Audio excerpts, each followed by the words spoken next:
যে কোরআন দুনিয়াতে পাঠ করবে, কাল কিয়ামতের দিন কোরআন তাকে সুপারিশ করবে। বলেন সুবহানাল্লাহ। হাদিসের মধ্যে আসছে আল কোরআন শাফিউন ওয়া মুশাফফাউন, কোরআন এমন সুপারিশকারী যার সুপারিশ গ্রহণ করা হবে। মান জাআলাহু আমামাহু কাদাহু ইলাল জান্নাহ, যে মানুষগুলি কোরআনকে সামনে রাখবে, কোরআন অনুযায়ী জীবন পরিচালনা করবে, কোরআন অনুযায়ী জীবন পরিচালনা করবে, এই কোরআন তাকে টেনে টেনে জান্নাতে নিয়ে যাবে।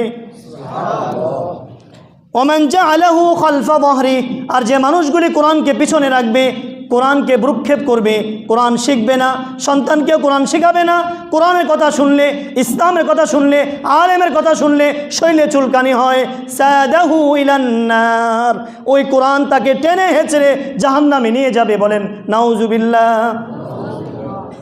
তাহলে কোরআনকে জীবনে সামনে রাখতে হবে। কোরআন পড়তে গিয়ে, কোরআন মানতে গিয়ে আমার বাপেও যদি আমার বিরুদ্ধে চলে যায়, আমার দলও যদি বিরুদ্ধে যায়, পৃথিবীর সবাই যদি আমার বিরুদ্ধে চলে যায়, কোনো আফসোস নাই, এই কোরআন সুপারিশ করে টেনে টেনে জান্নাতে নিয়ে যাবে।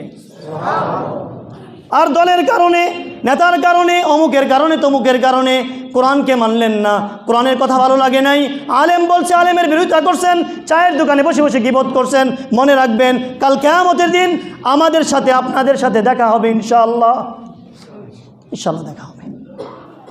আমরা ব্যক্তি বিদ্বেষ করি না, কারো বিরুদ্ধে বলার জন্য এখানে আসি নাই, চুক্তি নেই নাই, বরং কোরআনের কথাগুলি আমরা চোখে আঙ্গুল দিয়ে ধরিয়ে দিচ্ছি।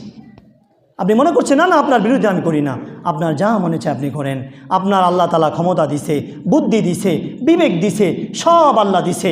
আপনি বুদ্ধি খাটায়া আপনার কাছে যদি আপনার দলই ভালো লাগে, আমাদের কোনো আপত্তি নাই। আমরা আপনাদের সন্তান হিসাবে অনুরোধ করতে পারি, কোরআন পড়েন, কোরআনকে মানেন, কোরআন যেটাকে সত্য বলছে সেটাকে সত্য মানেন। কোরআন যদি আমার দলের বিরুদ্ধেও যায়, আমার বিরুদ্ধেও যায়, তারপরেও সেটাকে বাদ দিতে হবে। কি বলেন?